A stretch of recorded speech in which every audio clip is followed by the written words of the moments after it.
नमस्कार, closing call में आपका स्वागत है। आपके साथ मैं हूं मानसी दवे और मेरे साथ मेरे दोनों सहयोगी अभिषेक सत्यव्रतम और सृष्टि शर्मा जुड़ गए हैं। भारतीय बाजार में हफ्ते के पहले कारोबारी सत्र में उतार चढ़ाव के बीच कामकाज है। ऊपरी स्तरों से करीब 150 अंकों की गिरावट इस वक्त हम निफ्टी में देख रहे हैं। सीमित दायरे में कामकाज वहां पर बैंक निफ्टी में भी इसी तरह के स्तर और छोटे मझौले स्टॉक्स में भी इसी तरह का एक्शन आज के सत्र में देखने को मिल रहा है। लेकिन इस बीच विदेशी बाजार से संकेत बेहतर है। डाउ फ्यूचर्स की तस्वीर अगर देखेंगे वहां पर हम देख रहे हैं इंपैक्ट, और वहीं यूरोपीय बाजार में भी हरे निशान के साथ शुरुआत होती हुई दिखी है। चलिए आगे बढ़ेंगे क्लोजिंग कॉल में। यहां से आने वाले 1.5 घंटे में क्या है आपके लिए खास, वो आपके सामने रख देते हैं ऑन दी शो। उसके बाद सारे एलिमेंट्स आपके सामने एक एक कर पेश करेंगे। यहां से चंद मिनटों में मार्केट का आउटलुक आपको बताएंगे। इस वक्त बाजार की स्थिति तस्वीर देखते हुए मार्केट की स्ट्रैटेजी आपको क्या बनानी है, कौन से फैक्टर्स हैं जिसके चलते इतनी वॉलेटिलिटी बाजार में देखने को मिल रही है, ये बताएंगे आपको। इसके साथ ही हमारे मार्केट एक्सपर्ट्स जब जुड़ेंगे उनके क्लोजिंग ट्रेड्स भी समझने की कोशिश होगी। बाजार में इतनी उथल पुथल के बीच स्टॉक स्पेसिफिक अपॉर्चुनिटीज कहां पर बन रही है, ये समझेंगे हमारे मार्केट एक्सपर्ट से। 2:40 पर ऑप्शन के चैंपियन, एक दमदार ऑप्शन की रणनीति बाजार के एक्सपर्ट हमारे लिए लेकर जुड़ेंगे ऑप्शन के चैंपियन सेगमेंट में। 3 बजे एक्सचेंजेस पर जो सारी खबरें आई हैं उनमें से important set of news flows आपके सामने रखे जाएंगे मार्केट एट 3 सेगमेंट में। बीटीएसटी, एसटीबीटी ट्रेड्स जब बाजार क्लोज होने में सिर्फ 20 मिनट बचे होंगे, 3:10 पर आपके सामने रखेंगे। वहीं 3:20 पर events, triggers, economic indicative action, आने वाले दिनों के लिए जो इंपॉर्टेंट इवेंट्स हैं वो आपके सामने रखे जाएंगे। बाजार की बड़ी बातें इस वक्त आपके स्क्रीन पर आ जाएगी।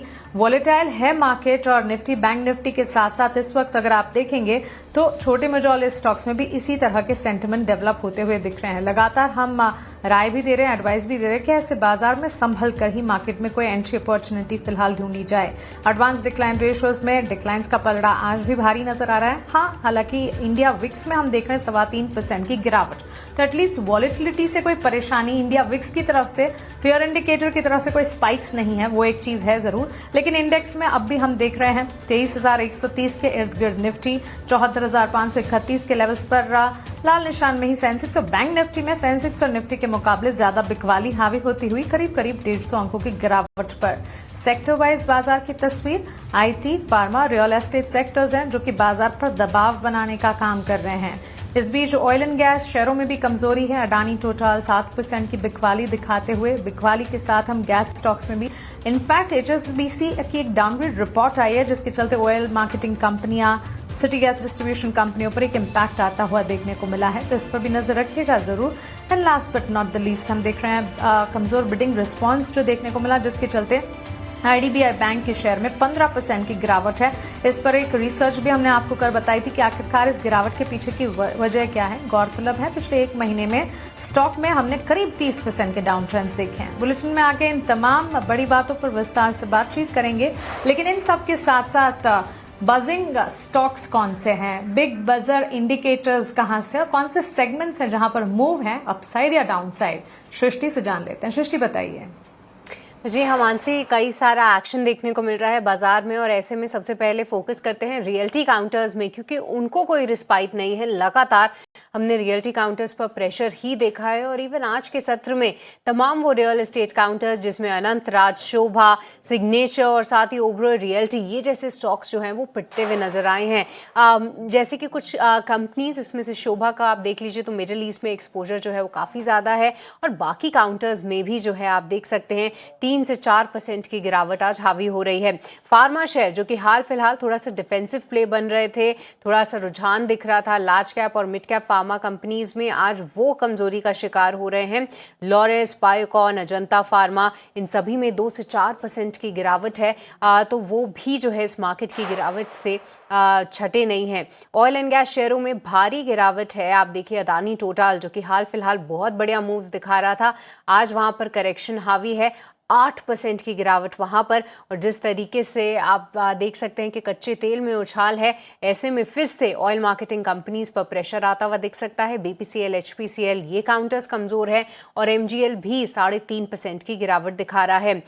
साथ ही ऑटो एंसिलरीज में जो आज हल्की तेजी है, ये एक राहत की बात जरूर है, क्योंकि हाल फिलहाल चाहे वो ऑटो ओईएम्स हो या एंसिलरीज हो, उनमें काफ़ी गिरावट थी। बट आज थोड़ी सी तस्वीर बदली है। चाहे सुंदरम क्लेटन हो, व्हील्स इंडिया, बैंको, लूमेक्स ऑटो, ये स्टॉक्स में आज हल्की बढ़त है। 1 से 1.5% की तेज़ी है। बट देखिए, ऐसे बाजार में अपने आप को होल्ड करने में कायम है, ये थोड़ा सा सराहनीय ज़रूर है। अब कुछ और काउंटर्स की बात कर लेते हैं जहाँ पर खबरों के लिहाज से फोकस है। फिनो पेमेंट्स बैंक, हम सुबह आपको बता रहे थे कि ऑपरेशनल अपडेट्स काफ़ी अच्छे हैं।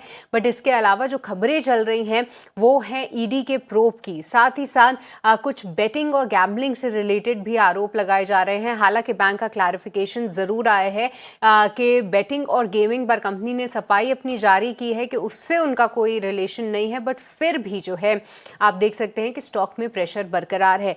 साथ ही साथ तेजस नेटवर्क, यहाँ पर दक्षिण एशिया में मोबाइल नेटवर्क्स के लिए इनको एक ऑर्डर मिला है। हाल फिलहाल कई सारे ऑर्डर विंस जो हैं तेजस नेटवर्क में आते हुए दिख रहे हैं। एक बीटन डाउन नेम जरूर है, बट आज के सत्र में भी 4.5% की तेजी दिखा रहा है। तो ये थे वो तमाम काउंटर्स, सेक्टर्स, स्टॉक जहां पर खबरों के लिहाज से या फिर पूरी सेक्टर की तस्वीर हमने आपके सामने रखी। बड़ा सवाल ये है कि देखिए, आज इंट्राडे में हमने 23,000 के लेवल को तोड़ दिया था। बट उसके बाद हम कहीं ना कहीं पिछले 1.5 से 2 घंटे से आप देखेंगे तो 23,100 के ऊपर बने हुए हैं। ऐसे में क्या होनी चाहिए आपकी रणनीति? सीधे चलते हैं अभिषेक के पास, जो कि पूरे डेटा पॉइंट्स के साथ तैयार हैं। अभिषेक, क्या लग रहा है? काफ़ी समय से जो है कुछ बहुत उथल पुथल हो नहीं रही है। क्या उथल पुथल से फर्स्ट हाफ में ही थी या फिर अभी आगे के 1.5 घंटे में और एक्शन आना बाकी है? सृष्टि हो भी सकता है। और आप ये देखिए कि लगातार भारी गिरावट के बाद कुछ क्रूशियल लेवल बाजार ने तोड़े और बाजार में अभी भी आप देखिए कि भरोसे की कमी साफ तौर पर दिखाई देगी। और बाजार में एग्जैक्टली वही हो रहा है जो होना चाहिए। हो ये रहा है कि ऊपरी स्तरों पर कॉन्फिडेंस बन नहीं रहा है और जो लोग फंसे हुए हैं अपनी तेजी की पोजीशन में, वो अपनी पोजीशन को थोड़ी थोड़ी सी हल्की करते नजर आ रहे हैं। टेंशन कई सारी हैं। सृष्टि, आप साफ तौर पर देखेंगे तो अमेरिका ईरान के बीच में तनातनी जो है वो जारी है। क्रूड के आप प्राइसेस देखिए, क्रूड के भाव निकल गए हैं, $106 के आसपास पहुंच गए हैं। रुपए में नरमी हम देख ही रहे हैं और एफआईज की लगातार बिकवाली चल रही है। तो ये सारी की सारी चीजें जस की तस हैं। हालांकि अमेरिका ने तमाम देशों से कहा है कि वो, मतलब चाइना से भी कहा है, नेटो से भी मदद की अपील की है। तो देखते हैं कि अमेरिका का अगला कदम क्या होता है। मतलब क्योंकि स्टेट ऑफ हॉर्मुज में ईरान कह रहा है कि वो जो एनिमी जो कंट्रीज हैं उनके शिप्स को गुजरने देगा नहीं। और अमेरिका इस मुद्दे पर बातचीत कर रहा है कि वो क्या एक कोलिशन ऐसा बनाएगा जो एस्कॉर्ट करेंगे शिप्स को ईरान के खतरों से बचाते हुए। लेकिन ये कि जब तक ये तनातनी बनी रहती है, कोई रिस्क लेना चाहेगा नहीं। अब भारत के 2 शिप्स आ गए हैं, पता नहीं है बाकी शिप्स का क्या होगा। देखते हैं कि क्या अरेंजमेंट बनती है। और यही रीजन है कि बाजार ने जो आज जो तेजी दिखाई इंट्राडे में, उसको सस्टेन कर नहीं पाया और काफी ज्यादा उथल पुथल हम देख रहे हैं। निचले स्तर से हालांकि करीब 175 अंकों पर आपको निफ्टी नजर आएगा। निफ्टी बैंक की बात करें तो लोअर लेवल से करीब 400 अंकों के आसपास का सुधार है। लेकिन Nifty small cap mid cap आप देखिए करीब 1.25% से लेकर 1.5% के आसपास की गिरावट है। और oil and gas, realty, IT, pharma, ये सारे के सारे इंडेक्स आप गिरावट के साथ कारोबार होते हुए देखेंगे। कहां पर थोड़ी बहुत बाइंग है, वो बाइंग वहीं पर है जहां पर पिटाई बहुत ज्यादा हुई थी। ऑटो हो गया, एफएमसीजी हो गया, कुछ सेलेक्ट फाइनेंशियल्स हो गए, वहां पर रिलीफ देखेंगे। अदरवाइज तो बाजार में चिंताएं बरकरार हैं। तो रणनीति ये होनी चाहिए सृष्टि की, जो लोग फंसे हुए हैं लोअर लेवल्स पर, मेरा मानना है कि उछाल पर फंसी पोजीशन से आप निकलिए। नई बाइंग तभी करनी है जब 24,000 का लेवल आपको निफ्टी पर दिख जाए। इमीडिएट जो सपोर्ट रेंज है वो है 23,000 से लेकर 22,800 का। ये बाजार के लिए ये निश्चित तौर पर ये रणनीति होनी चाहिए। और ओवरसोल्ड जोन में है, मतलब अगर चीजें ठीक रहती है, अगर बाजार के लिए कुछ चीजें, अगर मान लीजिए कुछ अच्छे 2-3 ट्रिगर आ जाए ना, तो बाजार यहां से एक स्मार्ट पुल बैक देगा। लेकिन चिंताएं चूंकि जस की तस है मिडिल ईस्ट में क्रूड को लेकर, इसके चलते बाजार में आप बड़ा अप मूव देखेंगे नहीं। 24,000 के लेवल पर आप देखेंगे करीब 2 लाख कॉन्ट्रैक्ट्स का कॉल में ओपन इंटरेस्ट खड़ा है। तो एक बड़ा हर्डल है, उसके ऊपर जाने पर ही बाजार में कोई हम सकारात्मक परिणाम आते हुए देखेंगे। और नीचे के दायरे धीरे धीरे करके खुलते जा रहे हैं। आप देखेंगे कि 22,500 या फिर 22,000 के पुट में एक्टिविटी अभी भी जारी है। तो थोड़ा सा ना कॉशियस रह के ट्रेड करना चाहिए, उछाल को निकलने के लिए इस्तेमाल करना चाहिए। निफ्टी बैंक की बात करें तो 3 दिनों में लगभग 3,000 पॉइंट के आसपास निफ्टी बैंक टूटा है। उतार चढ़ाव जारी है। सरकारी बैंकों में प्रॉब्लम साफ तौर पर दिखाई दे रही है, क्योंकि बॉन्ड यील्ड में बढ़त से वहां पर हम देखने की प्रॉब्लम बनती नजर आ रही है। एचडीएफसी बैंक से आज सपोर्ट है आईसीआईसीआई बैंक, एक्सिस बैंक में थोड़ी थोड़ी बाइंग हो रही है। लेकिन अगर ये तेजी अगर टिक जाती है अगर बड़े बैंकों की, तो ही निफ्टी बैंक में हम स्थिरता देखेंगे। इंट्राडे में 53,500 का सपोर्ट है, 54,000 54,200 रेजिस्टेंस का लेवल है। लेकिन अब 55,000 का लेवल पार करने के बाद ही मेरा मानना है कि बैंक निफ्टी में भी तेजी को लेकर बुलिश होना चाहिए। अभी निफ्टी बैंक मेरा मानना है कि नो ट्रेड जोन में है। निफ्टी बैंक को अगर आप छोड़ दें तो बेहतर है, स्टॉक स्पेसिफिक हो जाए, जहां पर मोमेंटम आ रहा है उन शेयरों पर आप फोकस करके चल सकते हैं। तो कुल मिला जुला के अभी भी संकेत बहुत ज्यादा बाजार के लिए कुछ पॉजिटिव हो नहीं रहे हैं। इंट्राडे में जरूर लोअर लेवल से आपने थोड़ी बाइंग देखी है, लेकिन अगर वैसे देखेंगे तो लगातार आज चौथा सत्र है जब बाजार आज भी मंदी के गिरफ्त में ही दिखाई दे रहा है। चलिए अपने एक्सपर्ट्स को जोड़ते हैं, उनसे समझते हैं कि बाजार में आपकी रणनीति क्या होनी चाहिए और यहां से ट्रेड के मौके कहां पर बनते हुए दिखाई दे रहे हैं। अंशुल जैन हमारे साथ हैं, स्वाति होतकर हैं और इसके अलावा निमेश ठाकर भी हमारे साथ जुड़ गए हैं। आप तीनों का बहुत शुक्रिया, स्वागत है 18 आवर्स स्वदेश पर। शुरुआत स्वाति जी आपसे करना चाहेंगे, इंडेक्स को लेकर जरा बताइए आपका व्यू क्या है, आप कैसे देख रही हैं और यहां से कैसे प्लान करना है निफ्टी और निफ्टी बैंक में। Good afternoon all of you. Definitely Abhishek ji, आपने जिस हिसाब से निफ्टी का ओवरऑल नजरिया पेश किया है, काफी इंपॉर्टेंट पॉइंट्स अपने ऑलरेडी कवर कर चुके हैं ना। अगर टेक्निकली बात करूं तो निफ्टी के ज्यादा मुझे बैंक निफ्टी थोड़ा वीक लग रही है। अगर हम 2023-24 का अगर अपवर्ड राइजिंग चैनल देखोगे तो बैंक निफ्टी में अभी भी डाउनफॉल हमें देखने मिल सकता है। एटलीस्ट 800 to 1000 पॉइंट्स के डाउनफॉल हमें देखने मिल सकते हैं, which will take a Nifty on a downside. Nifty की बात करें तो नो वंडर ओवरसोल्ड जोन में है। यहाँ से रिस्क रिवॉर्ड रेशियो काफी फेवरेबल हो। हम लोग हर रोज गैप अप या गैप डाउन ओपनिंग देख रहे हैं। मीनवाइल हम लोग इंट्राडे पुल बैक्स रैली देख रहे हैं, but on a closing basis हमें वापस वीक क्लोजिंग देखने मिल रही है। तो काफी रोलर कोस्टर राइड हमें देखने मिल रही है निफ्टी में। अगर मार्केट ब्रेथ की बात करो तो ऑलमोस्ट 1:4 का रेशियो चल रहा है। इंडिया विक्स की अगर बात करो तो 20 के आसपास ही चल रहा है। जब तक ये 20 के नीचे कूल डाउन नहीं होता है तब तक एक street rally on a positive side हमें देखने नहीं मिलेगी। आपने सही कहा कि ये स्टॉक स्पेसिफिक मार्केट है। मुझे लगता है कि rather than Nifty and bank Nifty में कॉन्सेंट्रेट करने से बेहतर आप स्टॉक स्पेसिफिक ट्रेडिंग पे ज्यादा ध्यान रखिएगा। इन्वेस्टमेंट के लिए ये काफी अच्छे लेवल्स है। आप यहाँ पे at least 20-30% quantity of any stock आप पोर्टफोलियो में आप ले सकते हो। मुझे लगता है कि निफ्टी में यस ये पुल बैक रैली आ सकती है एटलीस्ट 23,400 23,600 के ऊपर तक। 23,800 के काफी स्ट्रॉन्ग रेजिस्टेंस लेवल्स है। जब तक वो पार नहीं करते हैं, 102 दिन क्लोजिंग नहीं हमें देखने मिलते हैं निफ्टी में, तब तक व्यू पुलिश नहीं होगा। तो on the lower side as of now 22,800 जो आपने भी लेवल्स मेंशन किए वो इमीडिएट सपोर्ट लेवल्स है। एक बार वो ब्रेक डाउन हो जाएंगे तो और सेलिंग प्रेशर इंटेंसिफाइड हो जाएगा। तो ओवरऑल सेटअप तो फिलहाल पॉजिटिव है, क्योंकि ओवरसोल्ड जोन ने तो बाउंस बैक रैली डिनाई नहीं कर सकते, बट काफी शॉर्ट लीव्ड भी हो सकता है। बैंक निफ्टी की बात करो तो अगर ये 53,500 के लेवल्स इंटैक्ट रखती है आज क्लोजिंग बेसिस, तो ये पुल बैक रैली हमें वापस देखने मिल सकते हैं एटलीस्ट 54,500 to 55,000 के रेंज लेवल्स तक। तो ओवरऑल सेटअप्स इतने कोई मेजर स्ट्रॉन्ग रिवर्सल नजर नहीं आ रहे हैं, but yes definitely pull back rally या बाउंस बैक रैली हम देख सकते हैं, क्योंकि ऑलरेडी काफी करेक्शन हो चुका है निफ्टी एंड बैंक निफ्टी। अगर ये 10 दिन की भी बात करें हम ट्रेडिंग, तो निफ्टी ने ऑलमोस्ट अभी ये मंथ में 7 to 8% का करेक्शन दिया है। बैंक निफ्टी ने 12% की करेक्शन हम देख चुके हैं with in span of 10 to 12 trading session. तो एक पुल बैक रैली एक्सपेक्टेड है मार्केट्स में, बट स्टॉक स्पेसिफिक ट्रेडिंग करने की मैं राय दूंगी and play with the strict stop loss, यही रणनीति अपनानी चाहिए मार्केट्स में।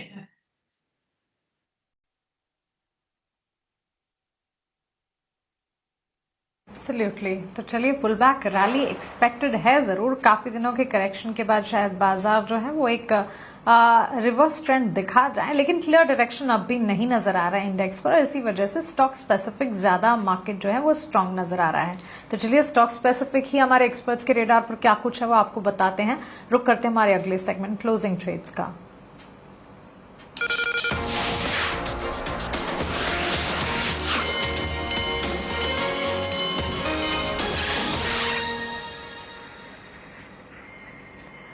निमेश, गुड आफ्टरनून। शुरुआत आपसे करना चाहेंगे। देखिए, अब भी चैलेंजेस जो थे पिछले हफ्ते वो भी बरकरार है।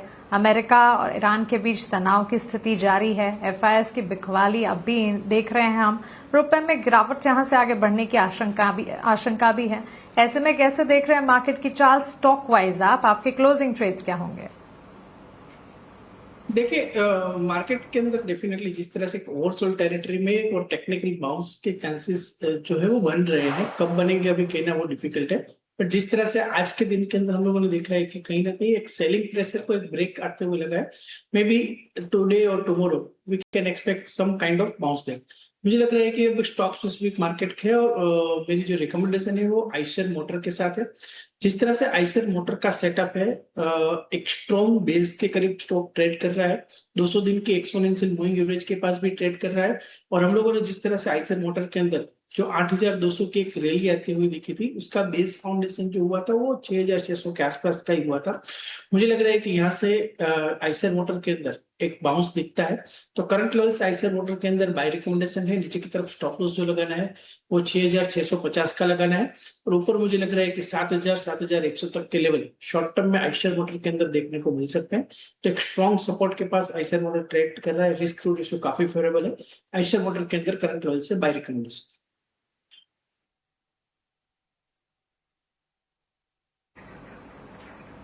ठीक है, Eicher motor stock wise recommendation Nimesh ji की तरफ से। अंशु जी गुड आफ्टरनून, आप बताएं आपकी तरफ से आज स्टॉक स्पेसिफिक क्लोजिंग ट्रेड्स क्या होंगे? गुड आफ्टरनून मानसी जी। देखिए, अभिषेक जी ने निफ्टी पे बहुत बेहतरीन तरीके से बताया और स्वाति जी ने बैंक निफ्टी पे। एक चीज इसमें मैं ऐड कर देता हूँ, डेली चार्ट पे हम bank Nifty 20 day moving average से लगभग 4,000 पॉइंट दूर है। और फ्राइडे हमने डिस्कस किया था कि 54,226 का वीकली स्विंग लो टूटता है तो 53,561 का स्विंग लो आएगा। सुबह से हम उसी स्विंग लो को प्रोटेक्ट करते हुए दिख रहे हैं 75 मिनट के चार्ट पे, और 20 पीरियड मूविंग एवरेज खड़ा है ऊपर 54,700 पे, जहां फ्राइडे का गैप भी है। तो मोस्ट लाइकली अगर क्लोजिंग तक 53,500 नहीं टूटता है बैंक निफ्टी में, तो कल एक्सपायरी बहुत बेहतरीन होने वाली है। हम 54,700 प्लस के टारगेट्स एक बार बैंक निफ्टी पे टेस्ट कर सकते हैं। निफ्टी की एक्सपायरी है तो ट्रैप बनने की पॉसिबिलिटी बन रही है, बेयर ट्रैप, जो मार्केट को ऊपर ले जा सकता है। तो फोकस वही रहेगा, रिलेटिव स्ट्रेंथ बाय करना। सुबह जेबी केमिकल बाय किया था, तुरंत ही उसमें प्रॉफिट मिला था। दूसरा लुमेक्स टेक बाय दिया था 1430 पे, 1465 का हाई बनाया, 35 रुपए मिल रहा है, वहां पे प्रॉफिट बुक करना चाहिए। और फ्रेश बाय आपको करना चाहिए एमसीएक्स। यहाँ पे 27 डेज के कैंडल पैटर्न का ब्रेकआउट आ रहा है, 2540 2535 की जोन में है, यहाँ पे बाय करके चलना चाहिए। 2500 का स्टॉप लॉस ले लेना चाहिए और 2600 का टारगेट रहेगा। 10 और 20 डे मूविंग एवरेज बेहतरीन तरीके से प्रोटेक्ट कर रहा है, जहां निफ्टी और बैंक निफ्टी अपने 20 डे मूविंग एवरेज से काफी एक्सटेंडेड है नीचे की तरफ। ये अपने 10 और 20 डे मूविंग एवरेज को प्रोटेक्ट कर रहा है, तो ये लॉन्च पैड की तरह एक्ट कर सकते हैं और नया हाई हमें प्रोबेबली इस वीकेंड तक देखने के लिए मिल सकता है। तो 2600 का टारगेट इनिशियली लेते हुए एमसीएक्स बाय करना चाहिए।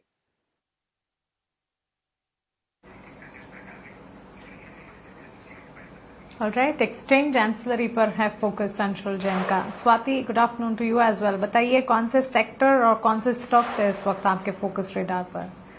यस, करंटली बायकॉल में बजाज फिन सर्विसेज पे देना चाहूंगी। करंटली 1749 के आसपास ट्रेड कर रहा है। ये महीने में हम लोग ने ऑलमोस्ट आज तक 12% का करेक्शन दिया है। एंड ये जो लेवल्स हम देख रहे हैं 1725, जो कल प्रीवियस फ्राइडे को हम लोग ने एक लो देखा है, वो 2023-24 में ये लोस देखे हुए थे। तो मुझे लगता है जो प्रीवियस के रेजिस्टेंस थे वो अभी सपोर्ट्स बनते हुए हैं मुझे नजर आ रहा है। आरएसआई काफी ओवरसोल्ड जोन में है, एंड अगर आप आर्ली चार्ट देखोगे तो एक पॉजिटिव डाइवर्जेंस भी है। तो रिस्क रिवॉर्ड रेशियो काफी फेवरेबल है। आज मार्केट में इतना हम लोग ने फॉल भी देखा था बीच में, तब ये पर्टिकुलर स्टॉक ने कल की लोज भी नहीं ब्रेक किए, which gives a very positive indication on the technical front on price action basis. तो करंट लेवल्स पे मुझे लगता है यहाँ पे बाय कॉल लेना चाहिए 1749 के आसपास। स्टॉप लॉस रखिएगा 1720 का, एंड अपसाइड में एटलीस्ट 1820 1830 के टारगेट्स हमें नजर आएंगे।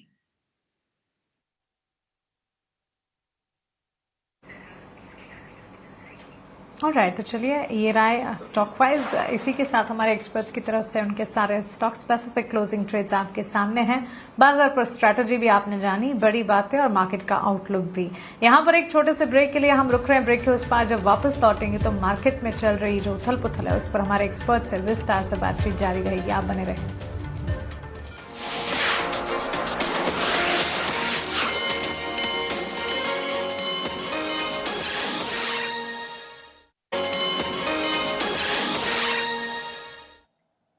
ब्रेक के बाद आपका स्वागत है क्लोजिंग कॉल्स में। तो देखिए, निफ्टी और बैंक निफ्टी में एकाएक निचले स्तरों से जो है रिकवरी आती हुई दिखी है पिछले 5 से 7 मिनट में ही। आप देखेंगे कि इस तरीके की रिकवरी आई है। अभी कुछ समय पहले हम अंशुल जी से व्यू भी ले रहे थे, वो भी ये कह रहे थे कि एक bear trap sort of formation हो रहा है। बट आप निफ्टी देखिए, निचले स्तरों से 100 अंक की तेजी एकाएक दिखाता हुआ अब 23,250 के भी ऊपर। वहीं निफ्टी बैंक में भी अब 250 अंकों से ज़्यादा की तेजी है। तो एक स्पाइक के साथ रिकवरी बाजार में, और साथ ही इंडिया विक्स को भी देखें तो वो भी कूल ऑफ होते हुए 3-3.5% की गिरावट तो शुरुआत से ही थी। अभी आप इंडिया विक्स का चार्ट अगर हम ला पाएं तो आप देख सकते हैं कि वो भी जो है लगभग 4% की गिरावट दिखा रहा है। तो कई सारे काउंटर्स हैं जहां पर एक्शन देखने को मिल रहा है। एक बार अगर हम दिखा पाएं कि इंट्राडे और किस तरीके से स्पाइक आ रहा है निफ्टी और बैंक निफ्टी में चार्ट के द्वारा, तो वो काफ़ी अच्छा होगा ताकि हमारे व्यूअर्स को भी एक बार दिखे कि किस तरीके से मूव आ रहे हैं। और 23,300 के आसपास अब फिलहाल निफ्टी 50 आता हुआ। बट ऐसे में कई सारे काउंटर्स हैं जो कि ऐसे एक्शन में मूव दिखा रहे हैं। और सुबह से ही मैं देख पा रही हूँ कि अल्ट्राटेक सीमेंट, ये तो देखिए अब 4% की तेज़ी दिखा रहा है काउंटर। बट इस निफ्टी बैंक की तेज़ी में अंशुल जी, HDFC बैंक आज कई दिनों के बाद मूव दिखा रहा है। 2% से ज़्यादा की तेज़ी है निफ्टी बैंक, 2% से ज़्यादा की तेज़ी है, माफ़ कीजिएगा, HDFC बैंक में। और कहीं ना कहीं ये निफ्टी बैंक को भी सपोर्ट कर रहा है। कैसे देख रहे हैं आप? देखिए HDFC बैंक में बेहतरीन बाउंस बैक आते हुए दिख रहा है। Same is with UltraTech cement, ये भी सुबह हमने डिस्कस किया था। पहले HDFC बैंक ले लेते हैं। 819 का वीकली स्विंग लो टेस्ट हुआ था फ्राइडे को डोजी के साथ, और आज ओपन लो के साथ चला है। 10 डे मूविंग एवरेज 845 के अराउंड है, ये पहला टारगेट रहेगा इस स्टॉक में। और दूसरा टारगेट रहेगा 857 जो प्रीवियस ब्रेकडाउन पॉइंट है। तो स्टॉक को लॉन्ग करके चलना चाहिए। अगर आप ट्रेडिंग प्रोस्पेक्टिव से ले रहे हैं तो 845 857 का टारगेट, और इन्वेस्टर्स के लिए ये बेहतरीन जोन है जहां पे आपको लॉन्ग टर्म इन्वेस्टमेंट यहां से स्टार्ट कर देना चाहिए, प्लान करना। यहां से स्टॉक रिवर्स करता है। लार्ज कैप स्टॉक जनरली जब 50 मंथ मूविंग एवरेज से रिवर्स करते हैं तो नए ऑल टाइम हाई बनते हैं, और HDFC बैंक भी 50 मंथ मूविंग एवरेज से बाउंस बैक कर रहा है। तो कोई बड़ी बात नहीं है कि 1-1.25 साल में ये अपने ऑल टाइम हाई को टेस्ट कर ले। तो ट्रेडिंग एंड इन्वेस्टिंग दोनों पर्सपेक्टिव से करंट मार्केट प्राइस बहुत बेहतरीन लग रहा है। इन्वेस्टिंग दोनों ही पर्सपेक्टिव से करंट मार्केट प्राइस बहुत अच्छा लग रहा है। HDFC बैंक यहाँ पर जो है फिलहाल पॉजिटिव नजरिया। अब देखिए मार्केट की रिकवरी तो काफ़ी अच्छी है। अब ऐसे में कहना काफ़ी मुश्किल है कि बॉटम ऑलरेडी इस प्लेस में है या फिर नहीं, क्योंकि हाल फिलहाल न्यूज़ फ्लो जो है वो बहुत ज़्यादा जो है वो मार्केट को इम्पैक्ट कर रहे हैं। बट इसी के साथ भी निमेश जी, आपसे मैं बजाज फाइनेंस पे भी लेना चाहती हूँ, क्योंकि देखिए हाल फिलहाल फाइनेंशियल काउंटर्स और दिग्गज फाइनेंशियल काउंटर्स की जमकर पिटाई हुई है। अब मार्केट में अगर कॉन्फिडेंस लौटेगा तो लाजमी सी बात है लार्ज कैप्स और लीडिंग काउंटर्स में पहले लौटेगा और फिर ब्रॉडर मार्केट में उसका इम्पैक्ट दिखेगा। HDFC पे राय ली हमने, बजाज फाइनेंस क्या लगता है, यहाँ से और रिकवर करेगा या फिर अभी पोजीशंस बनानी चाहिए? देखिए मार्केट के अंदर डेफिनेटली एक ओवरसोल्ड टेरिटरी के अंदर है, और मुझे लग रहा है कि कहीं ना कहीं बजाज फाइनेंस के अंदर भी जो चार्ट सेटअप है वो एक 200 वीक एक्सपोनेंशियल मूविंग एवरेज के करीब ट्रेड कर रहा है। यहाँ से अगर मार्केट रिकवर होता है तो definitely Bajaj finance as a leading NBFC definitely यहाँ से रिकवर करने के चांसेस ज्यादा है। टेक्निकली ओवरसोल्ड टेरिटरी के अंदर है, हालांकि अभी कोई ट्रेंड रिवर्सल के संकेत नहीं मिले, पर मुझे लग रहा है कि कहीं ना कहीं अगर बजाज फाइनेंस के अंदर अगर 1800 के ऊपर निकलता है तो ट्रेंड रिवर्सल के चांसेस ज्यादा बढ़ेंगे, और ऊपर में कहीं ना कहीं 1880 तक के लेवल आने वाले दिनों में देखने को मिल सकते हैं। तो फिलहाल एक सपोर्ट के पर से एक बाउंस देखने को मिल रहा है, बट मैं मानता हूं कि थोड़ा वेट एंड वॉच करना चाहिए। 1800 के ऊपर बजाज फाइनेंस के अंदर बाय करके चलना चाहिए। नीचे की तरफ स्टॉप लॉस जो है वो 1770 का लगाना चाहिए, और ऊपर मुझे लग रहा है कि 1880 तक के लेवल देखने को मिल सकता है। फाइनल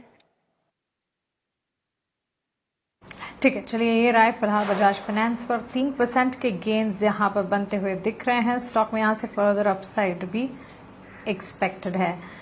लेकिन इस बीच जहां हम देख रहे हैं सेक्टर स्पेसिफिक बाजार की चाल में PSU बैंक, सरकारी बैंक का खेमा जो है लगातार टूट रहा है।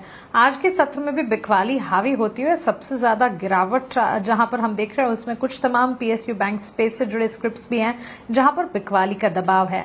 आज ही नहीं, पिछले 4 ट्रेडिंग सेशन से हम देख रहे हैं लगातार बिकवाली का दबाव झेल रहे सरकारी बैंक्स के पीछे की गिरावट की वजह क्या है, अभिषेक से समझते हैं। अभिषेक, सरकारी बैंक्स इतनी गिरावट क्यों झेल रहे हैं? मानसी देखिए, दिन के निचले स्तर से सरकारी बैंकों में रिकवरी आई तो है, लेकिन अभी भी अगर आप इंडेक्स देखेंगे तो लाल निशान में ही आपको कारोबार करता हुआ दिखाई देगा। और इसके पीछे की वजह भी है कच्चा तेल। अब थोड़ा सरप्राइज हो सकते हैं लोग कि अच्छा कच्चे तेल का फिर बैंकिंग शेयरों से क्या लेना देना है, तो आपको मैं बता देता हूँ। पिछले 10 में से 8 सत्र में निफ्टी पीएसयू बैंकों में हमने गिरावट देखी है इंडेक्स लेवल पर। और आज इंट्राडे में पीएसयू बैंक इंडेक्स के सारे 12 शेयर लाल निशान में कारोबार कर रहे थे। देखिए, हुआ यह है कि क्रूड में जिस तरह से हमने उछाल देखा है, अब तो भाव कच्चे तेल के $105 के ऊपर जाके कारोबार कर रहे हैं।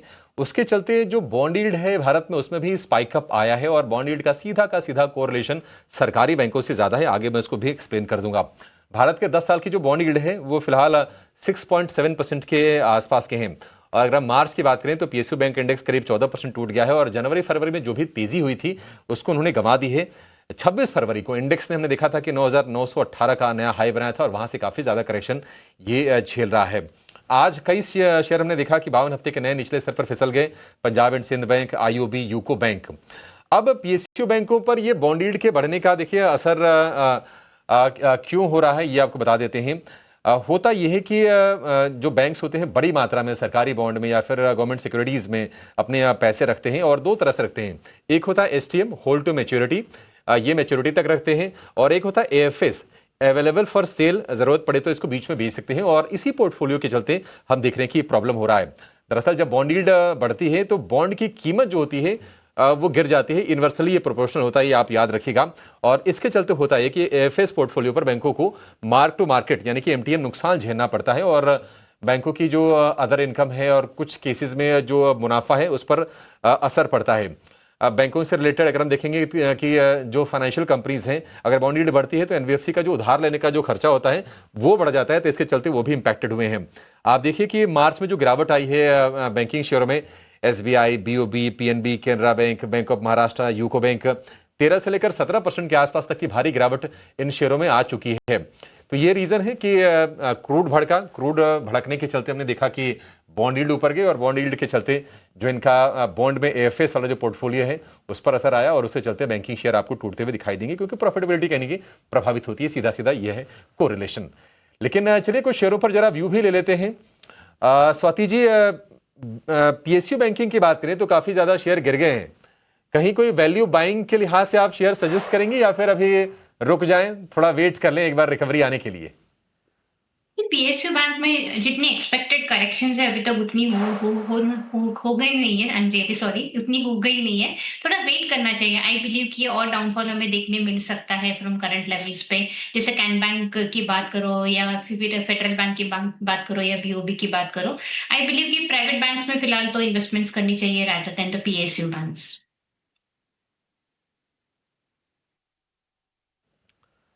ठीक है, ठीक है, ये राय हो गई आपके लिए स्वाति जी की तरफ से। निफ्टी ने लगा दी है डबल सेंचुरी। निफ्टी बैंक हम देख रहे हैं कि 340 अंक ऊपर आपको कारोबार करता हुआ दिखाई देगा। और इंटरेस्टिंगली आप देखिए एमएनएम का जो शेयर है ये 3.25% ऊपर लगभग डे हाई पर कारोबार कर रहा है। और ब्रोकरेज हाउस में सिटी की रिपोर्ट आई थी। सिटी ने अपने ऑटो में जो टॉपिक्स है ना उसमें से एमएनएम को बाहर किया था और आज एमएनएम हम देख रहे हैं कि टॉप परफॉर्मर दिखाई दे रहा है आपको ऑटो स्पेस में, जो निफ्टी के जो कंट्रीब्यूटर्स हैं। चलिए एक काम करते हैं, छोटे से ब्रेक का वक्त हो गया है। ब्रेक के बाद जब लौटेंगे तो कुछ और स्टॉक्स पर चर्चा करेंगे, कुछ और इंटरेस्टिंग रिसर्च लेकर आएंगे और बेहतरीन ट्रेडिंग कॉल समझेंगे। बाजार डे हाई पर है, अच्छे मौके ब्रेक के बाद।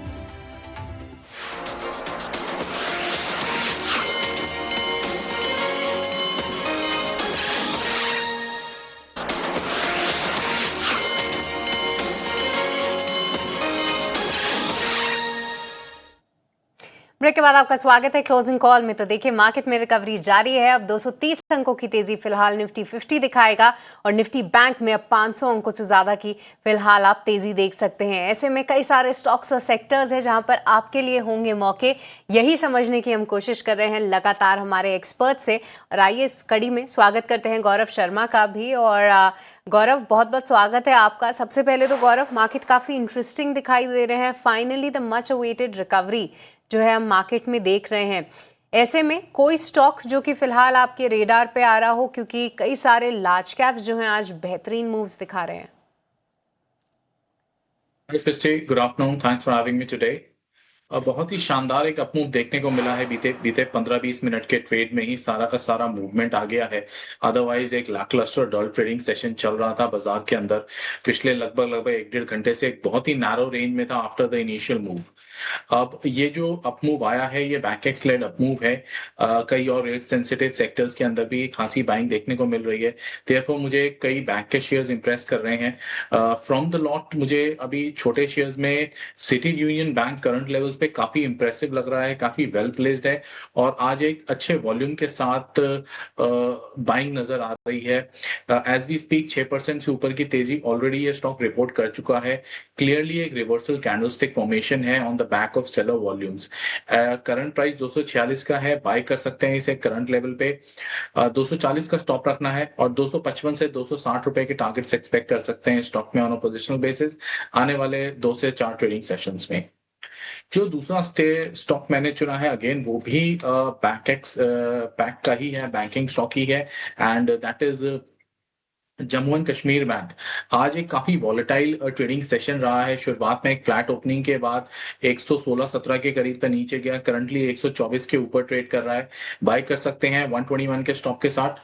130 would be the first target and 138 next target. लगभग एक हफ्ते तक होल्ड करें। आई थिंक ये स्टॉक आउट परफॉर्म करने की पूरी गुंजाइश रखता है।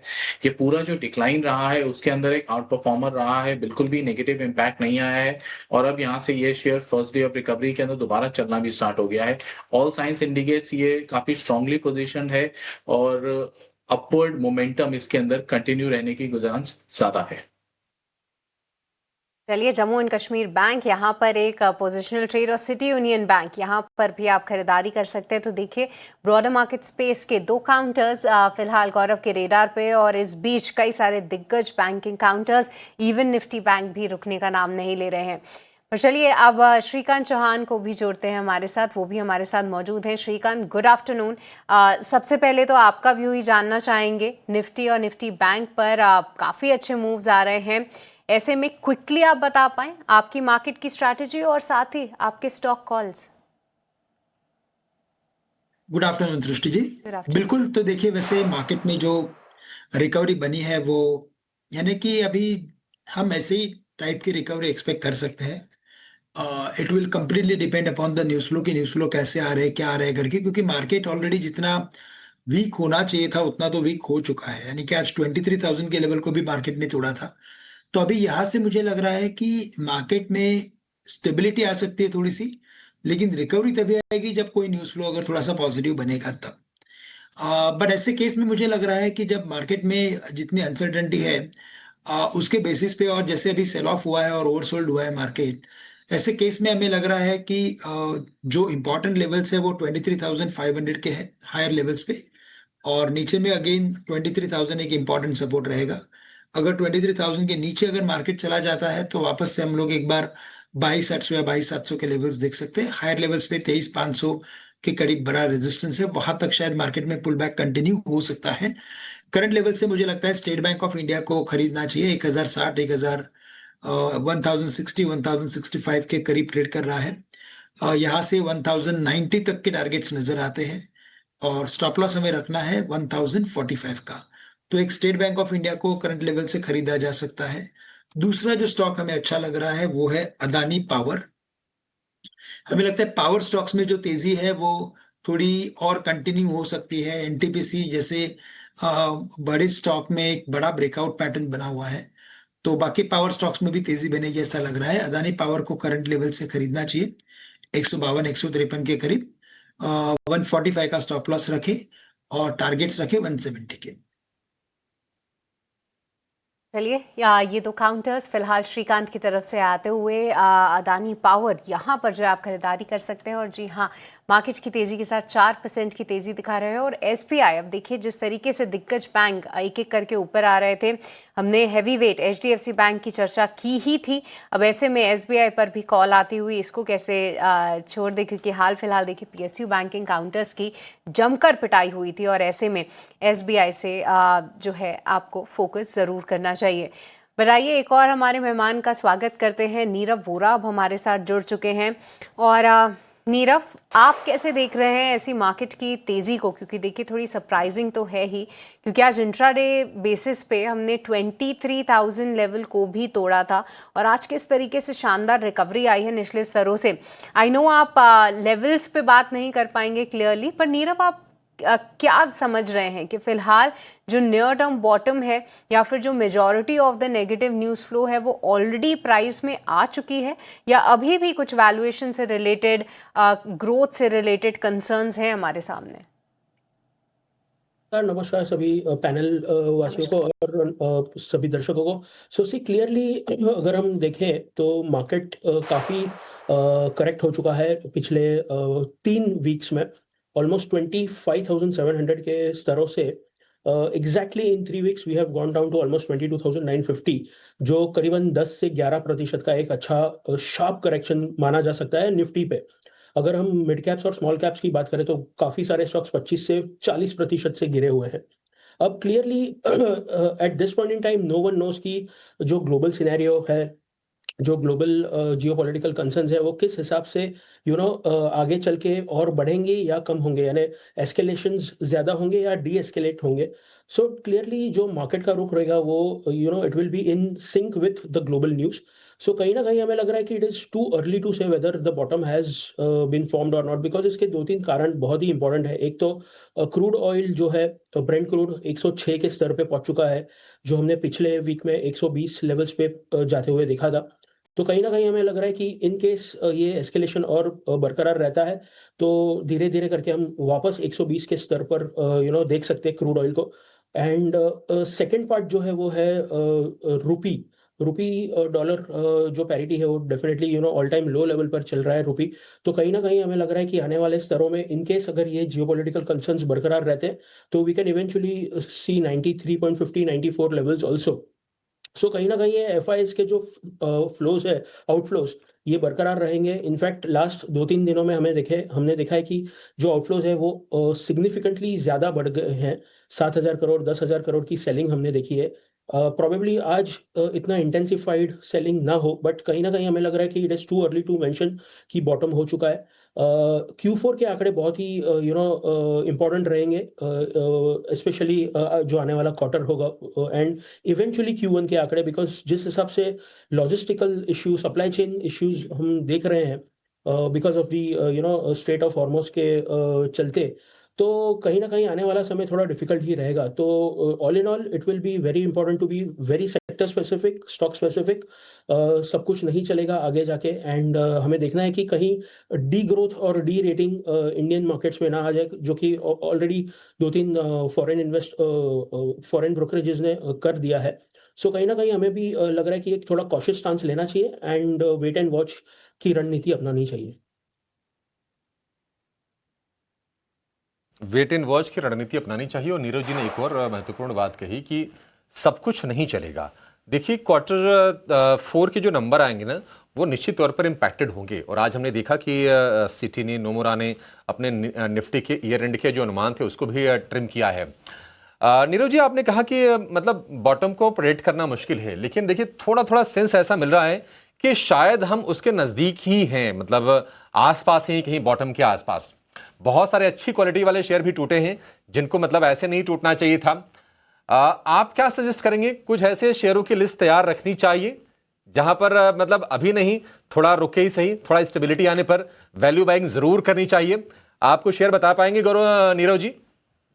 Yes definitely. तो सी देखिए, जो before this war had started एक अनुमान हमने लगाया था कि FY 27-28 के जो कुछ कंपनीज होंगे जहां पे अच्छे आंकड़े देखने मिलेंगे। Obviously post that things have changed fundamentally, काफ़ी सारे आंकड़े बदल गए हैं और आगे भी चल के बदलेंगे, बिकॉज जैसे मैंने बताया क्रूड ऑयल के प्राइसेस बढ़ रहे हैं, तो कहीं ना कहीं इसका असर हमें ग्रोथ पे देखने मिलेगा।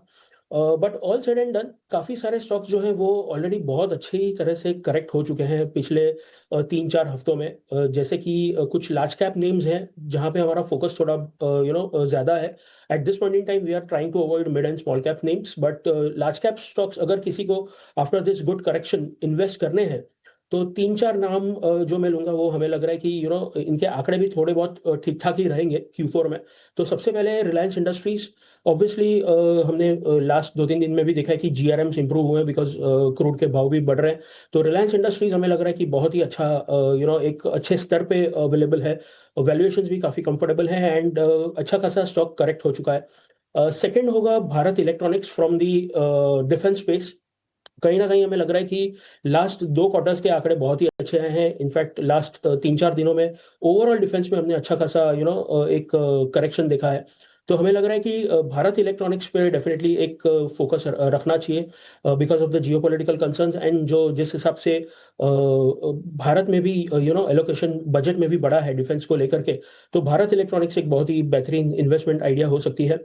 तीसरा जो हमारा बेट है वो है अपोलो हॉस्पिटल्स पे, जो कि एक सबसे सेफ इन्वेस्टमेंट रह सकता है because it has nothing to do with the geopolitical concerns. Obviously काफ़ी सारे हॉस्पिटल्स हैं जहाँ पे थोड़ी बहुत रेवेन्यू गल्फ कंट्रीज से आती है, but Apollo hospitals primarily domestic एक इन्वेस्टमेंट आइडिया हो सकता है। तो हमें लग रहा है कि अपोलो हॉस्पिटल्स पे डेफिनेटली ध्यान रखना चाहिए। और चौथा जो है वो पावर सेक्टर से, जो हमें लग रहा है कि पावर ग्रिड एक अच्छा इन्वेस्टमेंट आइडिया बन सकता है, जहाँ पे हमें लग रहा है कि डाउनसाइड काफ़ी अच्छी तरह से प्रोटेक्टेड होगा।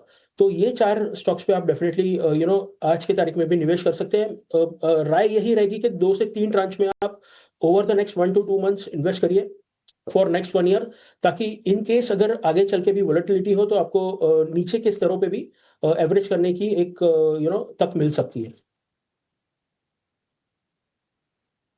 बिल्कुल सही बात सर। और जो भी शेयर सुझाए हैं नीरज जी ने, सारे उसमें मतलब ज़्यादातर ना शेयर इन्वेस्टमेंट ग्रेड वाले ही हैं। बीएल हो गया, पावर ग्रिड हो गया, रिलायंस हो गया, अपोलो हॉस्पिटल हो गया, और इन पर आप फोकस करके चल सकते हैं। मतलब ये भाव मतलब मुश्किल से मिलते हैं कि 1600 वाला रिलायंस आपको 1400 के नीचे का मिल रहा है। बाकी भी हमने देखा कि बीएल में भी ऊपरी स्तरों से काफ़ी सेल ऑफ आया था। तो इनमें आप निवेश की अपॉर्चुनिटीज़ खोज सकते हैं। और इस बीच अगर आप निफ्टी बैंक को देखेंगे तो दिन के निचले स्तर से लगभग 1150 अंकों के आसपास का उछाल है और 54,400 पर निफ्टी बैंक आपको ट्रेड करता हुआ दिखाई देगा। बाजार में हरियाली नजर आएगी। इंडिया विक्स 5% नीचे है और ऐसा देख के लग रहा है स्क्रीन की शायद फिर से वही फोमो वाली बाइंग बाजार में हो रही है, क्योंकि ऐसा नहीं कि सारी चीजें सुधर गई हों, लेकिन हाँ लोअर लेवल से वैल्यू बाइंग की कोशिश हो रही है।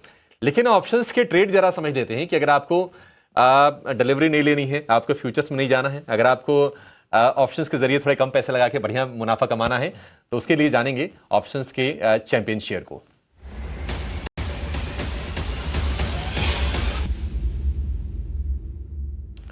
हमारे साथ जुड़ गए हैं एंजल वन के ओशो कृष्ण। ओशो जी, बहुत शुक्रिया आपका सही समय देने के लिए। स्वागत है आपका 89 स्वदेश पर। बताइए कौन सा शेयर आपने चुना है, कहां पर आपको लग रहा है कि रिकवरी अच्छी होगी, लेकिन ऑप्शंस के जरिए प्ले करके पैसे बनाने चाहिए। Very good afternoon Abhishek ji.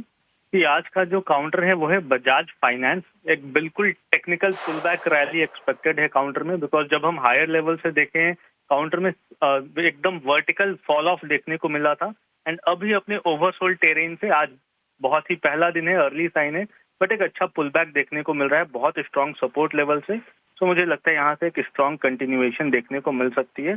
सो बजाज फाइनेंस के 900 के कॉल ऑप्शन को खरीदने की राय बनेगी।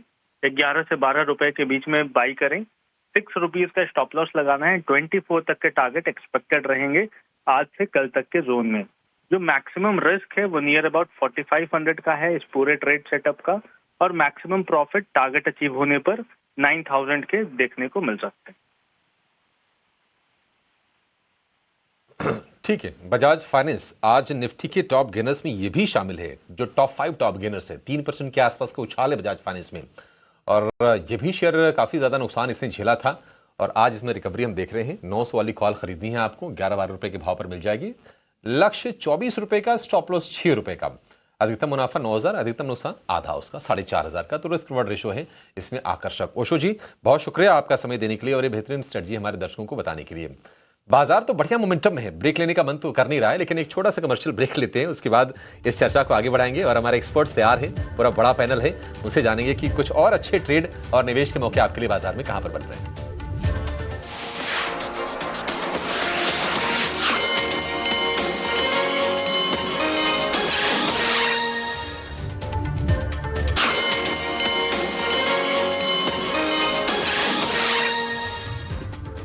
ब्रेक के बाद आपका स्वागत है क्लोजिंग कॉल्स में। तो देखिए मार्केट की तेजी जारी है, अब लगभग 300 अंकों की तेजी निफ्टी 50 दिखा रहा है और निफ्टी बैंक भी 800 अंकों के करीब का उछाल फिलहाल आता हुआ।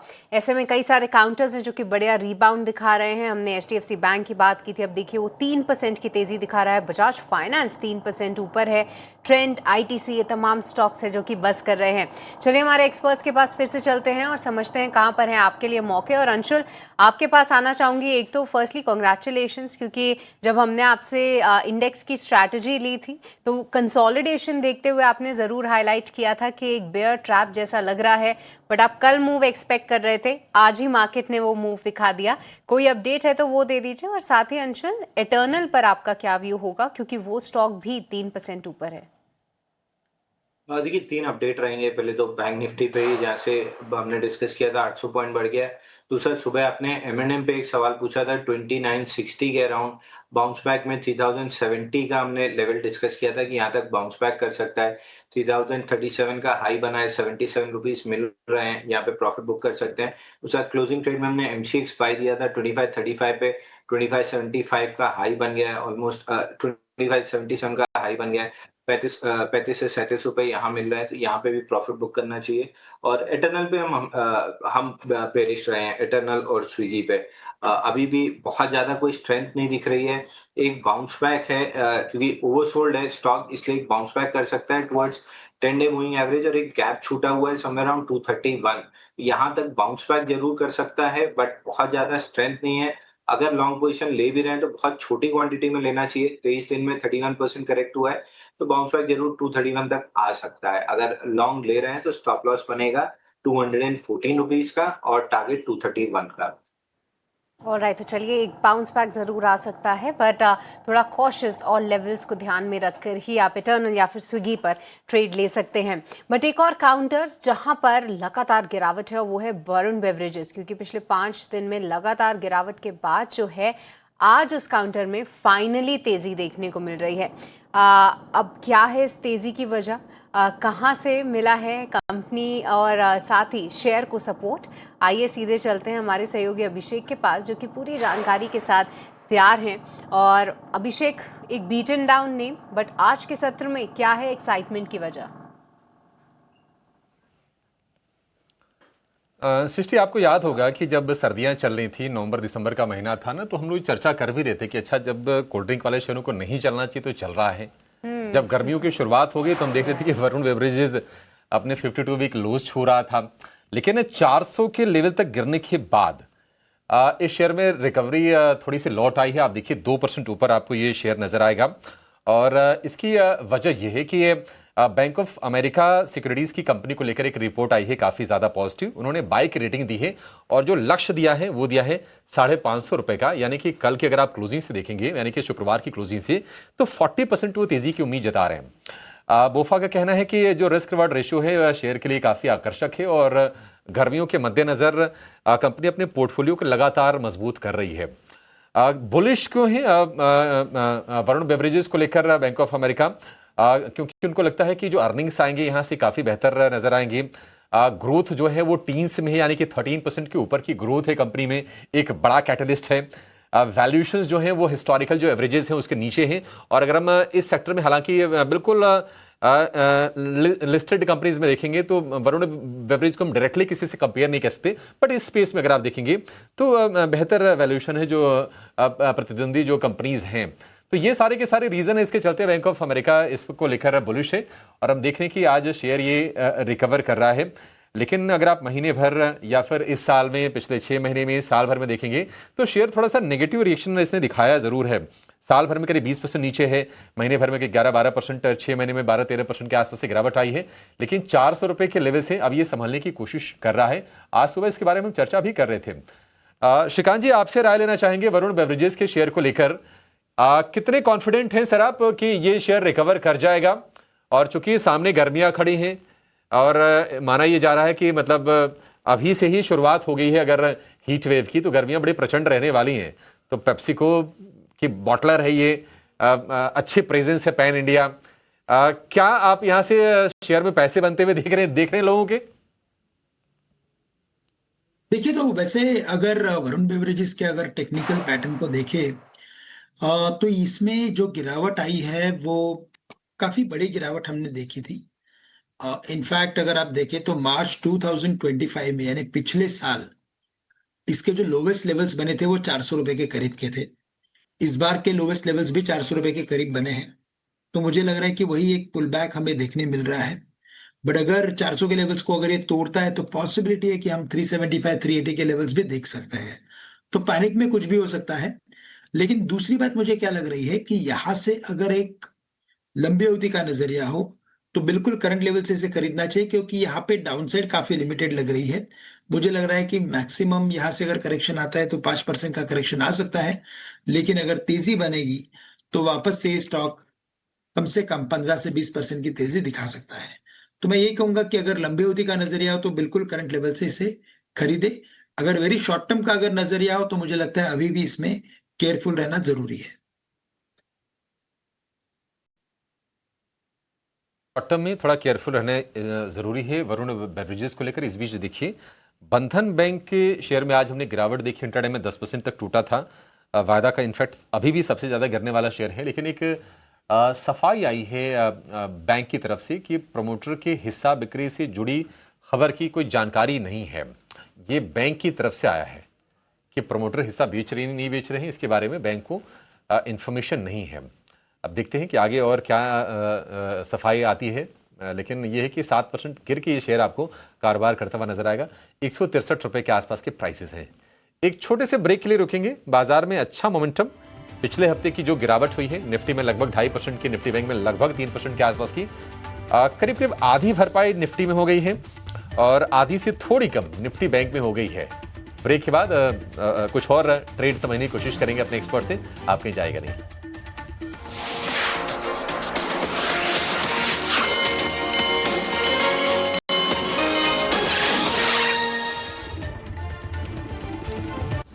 In association with SBI, the banker to every Indian, truly. The most prestigious moment for Indore and India, PIMR is now a deemed to be university. Multi asset allocation funds के लिए हर समय है सही समय। एक ही फंड के जरिए आपको मिलेगा इक्विटी, फिक्स्ड इनकम, सोना और चांदी का मिक्स। म्यूचुअल फंड निवेश बाजार जोखिमों के अधीन है। योजना से संबंधित सभी दस्तावेजों को ध्यान पूर्वक पढ़ें। स्वर्गीय श्री पारस राज शाह की 44वीं पुण्यतिथि पर भावपूर्ण श्रद्धांजलि। उनकी प्रेरणादायी विरासत को नमन, उन्हीं आदर्शों से रोशन हर कदम। बुलंदियों के आगे आसमान और भी है, दिल में ख्वाहिशों के फरमान और भी है। जीत ली है दुनिया पर कुछ और अब भी बाकी है। जब दिल में हो आगे बढ़ने का जज्बा, तो रास्तों की क्या जुर्रत जो हमारी उड़ान को रोक सके। Roll camera and action. BKT Tires, elevate your drive.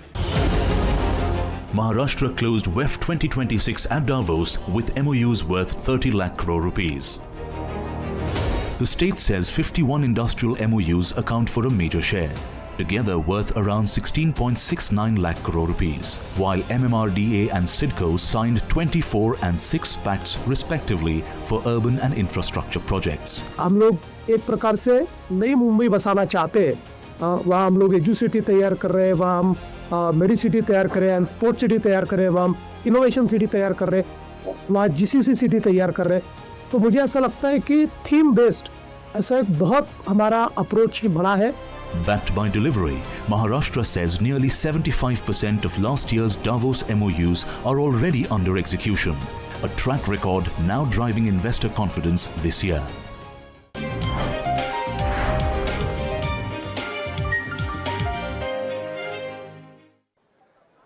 अरे वाह, तू भी ये ट्रेडिंग ऐप यूज करती है? हाँ, क्योंकि इसमें गारंटीड रिटर्न्स है ना। Guaranteed returns? तेरी ट्रेडिंग ऐप ऑथेंटिक तो है ना? अर्ज किया है, पहले गारंटीड और हाई रिटर्न्स का भरोसा ये दिलाते हैं, फिर फेक ऐप डाउनलोड करा के अपने झांसे में फंसाते हैं। सेबी और NSE का कहना है सेबी इन्वेस्टर साइट पर वेरीफाइड ऐप्स की लिस्ट से ही ऐप डाउनलोड करें। समझ कर इन्वेस्ट कर। एनएसई द्वारा निवेशकों के हित में जारी। स्वर्गीय श्री पारस राजी शाह की 44वीं पुण्यतिथि पर भावपूर्ण श्रद्धांजलि। उनकी प्रेरणादायी विरासत को नमन। उन्हीं आदर्शों वर्षों से रोशन हर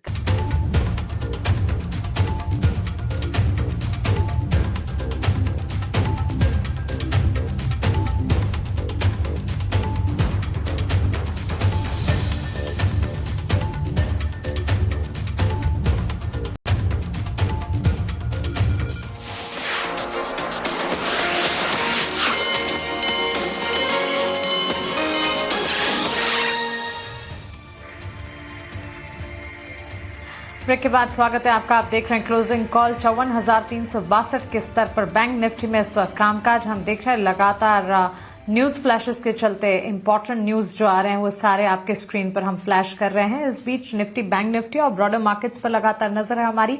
मार्केट एक्सपर्ट्स अंशुल, गौरव, श्रीकांत और नीरव वोरा हमारे साथ बने हुए हैं।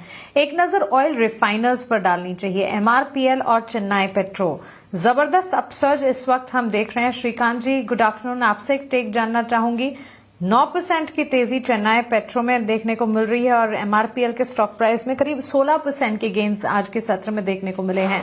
कुछ रिपोर्ट्स की अगर माने तो इन स्टॉक्स में यहां से फर्दर अपसाइड भी एक्सपेक्टेड है, बिकॉज यहां पर जो कच्चे तेल की चाल में बढ़त है वो पॉजिटिव इम्पैक्ट कर सकती है। इंडस्ट्री जीआरएम जो है $5 प्रति बैरल बढ़ते दिख सकते हैं, $10 प्रति बैरल क्रूड स्पाइक के साथ साथ रिपोर्ट्स का कहना है। और इसी के चलते एमआरपीएल, चेन्नई पेट्रो जैसी कंपनियां जो हैं रोबस्ट एबिटा एक्सपेंशन भी देख सकती है। ऑफ कोर्स पॉलिसी रिस्क है जिसे हमें ध्यान में रखना चाहिए, लेकिन आज के सत्र में ऑयल रिफाइनर्स में जो बढ़त है इस पर आप क्या कहेंगे?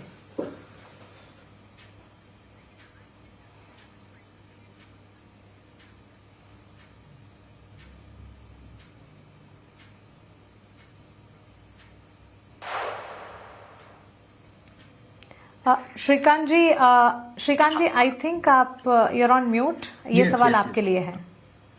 बिल्कुल। तो देखिए, अभी ऐसा है कि ये जितने भी स्टॉक्स हैं और जहां पे हमें एक्टिविटी देखने मिल रही है उसमें हमें यही समझ में आ रहा है कि इनमें तेजी जो है वो और बरकरार रहेगी।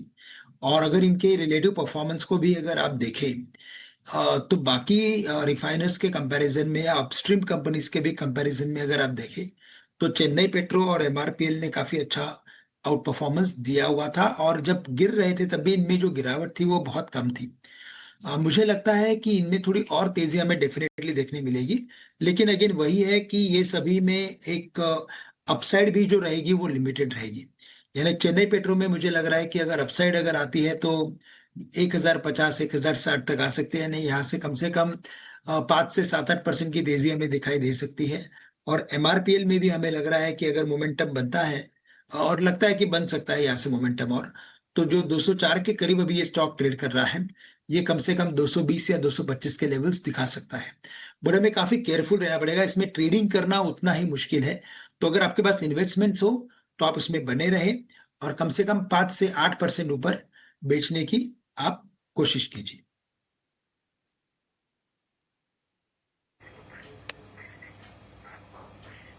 ठीक है, लिमिटेड अपसाइड है, लेकिन यहां से थोड़ा अब भी तेजी का दौर जारी रह सकता है, कहना है श्रीकांत जी का। उनकी तरफ से राय भी, अगर पोजीशन है तो क्या करना चाहिए। Gaurav, hi, good afternoon. Cement sector पर आपसे एक टेक मैं जानना चाहूंगी। देखिए, एक तो कंस्ट्रक्टिव है इन दिनों, ग्रासिम, अल्ट्राटेक जैसे स्टॉक्स आज के सत्र में भी हरे निशान के साथ ट्रेड कर रहे हैं। बुलिश स्टांस हम देख रहे हैं लगातार ब्रोकरेजेस का है। नियर टर्म टेलविंड्स के लिए पोजीशन है ये सेक्टर, और सस्टेनेबल कॉस्ट सेविंग मेजर्स हैं जो कि ऑपरेटिंग कॉस्ट रिडक्शन में काफी हद तक मदद कर रहे हैं। कैसे देख रहे हैं सीमेंट प्लेयर्स को आप, और आपके कोई पसंदीदा स्क्रिप्ट अगर सीमेंट सेक्टर से जुड़े हुए हैं? Good afternoon. सीमेंट सेक्टर में ऑफ लेट काफी अच्छी प्रॉफिट टेकिंग आ गई है, चाहे हम larger cement stocks like UltraTech, Ambuja, Shri cement for that matter हम डिस्कस करें, या हम मीडियोकर लाइनअप में भी देख लें जहाँ जो रीजनल प्लेयर्स हैं somewhat like Ramco cements for example, जो कि तेलंगाना, आंध्रा क्षेत्र में ऑपरेट करते हैं। ऑफ लेट उसके अंदर बाजार की गिरावट के साथ अच्छी गिरावट आई है। We are overall constructive on the cement pack. अभी हमारे पास जो कवरेज लिस्ट में है, we do not have a very large coverage, लेकिन हमारा एक बाय रिपोर्ट है on UltraTech cement. So general disclaimer पहले देना चाहूंगा, हमारे क्लाइंट्स की उसमें पोजीशन हो सकती है। लास्ट ईयर ही हमने ये रिपोर्ट रिलीज किया था। सिंस ये उन ऊपरी स्तरों से नीचे आ गए हैं, तो ये फर्दर अट्रैक्टिव लेवल्स बन गए हैं। We still hold the bullish view. तो अल्ट्राटेक के अंदर यहाँ करंट लेवल पे कंसिडर किया जा सकता है। टेक्निकल स्टैंड पॉइंट की भी बात करूं तो बहुत ही स्टीप गिरावट आई है 13,000 से। कल के जो लोज थे दैट वर क्लोज टू 10,600 से भी नीचे चला गया था बाजार, और आज लगभग 5% की रिकवरी है फॉर स्टॉक लाइक अल्ट्राटेक, जो कि एक लार्ज कैप स्पेस में है और सीधे 5% की तेजी है। और जिस प्रकार का कैंडलस्टिक रिवर्सल फॉर्मेशन बना है, वो क्लियरली एक स्मार्ट अप मूव की तरफ इशारा कर रहा है। 11,600 टू 800 लेवल्स आने वाले कुछ दिनों में पॉसिबल है।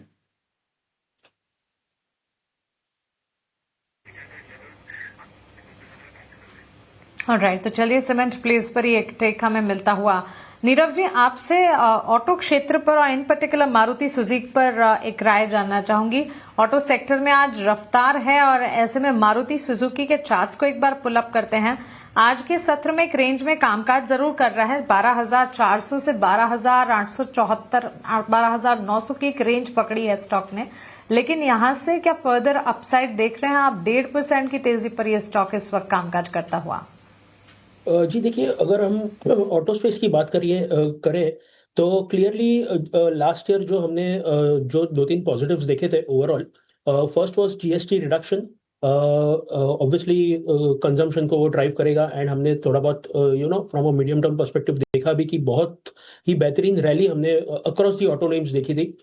Also last year income tax slabs भी इनकम टैक्स में भी एक राहत मिली थी, जो 7.5 लाख का जो एक ये था बैरोमीटर, वो बढ़ करके 12-12.5 लाख तक की एक छूट मिली है। तो कहीं ना कहीं 5-5.25 लाख लोगों के हाथ में बचेंगे। But unfortunately because of the global scenario the entire maths has gone for a toss. कहीं ना कहीं हमें लग रहा है कि ये थोड़ा एक प्रोलॉन्ग्ड जियोपॉलिटिकल कंसर्न रह सकता है। So from that perspective, short to medium term perspective, शायद एक बाउंस हमें देखने मिले। Q4 के आंकड़े फिर भी ठीक ठाक ही रहेंगे ओवरऑल ऑटो स्पेस के, पैसेंजर व्हीकल्स हो, कमर्शियल व्हीकल्स हो या फिर टू व्हीलर्स हो।